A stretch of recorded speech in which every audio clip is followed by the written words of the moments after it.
आत्ता एक मुलांचा ग्रुप भेटला होता. ब्लॉगर आहे म्हणले या कन्नड मध्ये काहीतरी म्हणलं. म्हणलं नो नो कन्नड म्हणले हिंदी. आजीबाई म्हणतात हे दमायचं नाही, व्यवस्थित बोलायचं.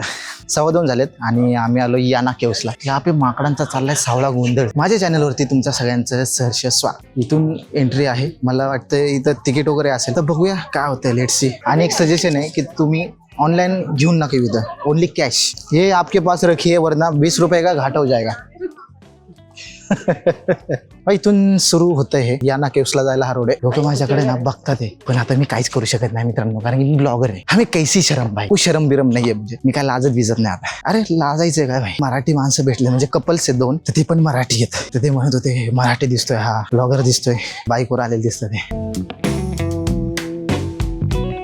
पण जंगलातून जायला जी मजा आहे ना ती अप्रतिम. 100% वरती ते वरती वर आणि इथे इथून पूर्ण स्टेप चालू होतात. आत्ता एक मुलांचा ग्रुप भेटला होता. ब्लॉगर आहे म्हणले या कन्नड मध्ये काहीतरी म्हणलं. बोले नो नो कन्नड म्हणले हिंदी. कन्नड नहीं समझ में आती हमें, हिंदी में बोली वरना मराठी में बोली नहीं तो इंग्लिश. वो देखो भाई साहब, मैं जो ऊपर देख रहा हूँ ना भाई, खतरनाक म्हणजे वरती आहे हे बघा भाई. जे दिसतंय ना हे म्हणजे खतरनाक आहे, खतरनाक. आल्याचा गम नाहीये, पछतावा नाहीये चालत. एक 5 मिनिट में हम पहुंच जाएंगे. देखते आगे पाणी वगैरे भेटते का बघूया. हे असे दगड जवळपास कुठेच भेटत नाही, म्हणजे नाहीच आहे. पण इथे कसं काय आले अजून रहस्यमय. चला घ्या कुठले तुम्ही? पुण्यात. आम्ही पण पुण्याचेच आहे. शिक्रापूर. तुम्ही कुठले पुण्यातले? चिंचवडचे लोक भेटले, आळंदीचे भेटले.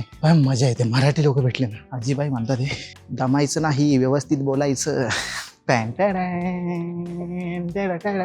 मित्रांनो केव्स, याना केव्स वरती डे म्हणजे आल्याच्या नंतर तुम्हाला जे बघायला भेटण्याला दृश्य ते वरती डे. ह्या केव्हला इथं मंदिर आहे.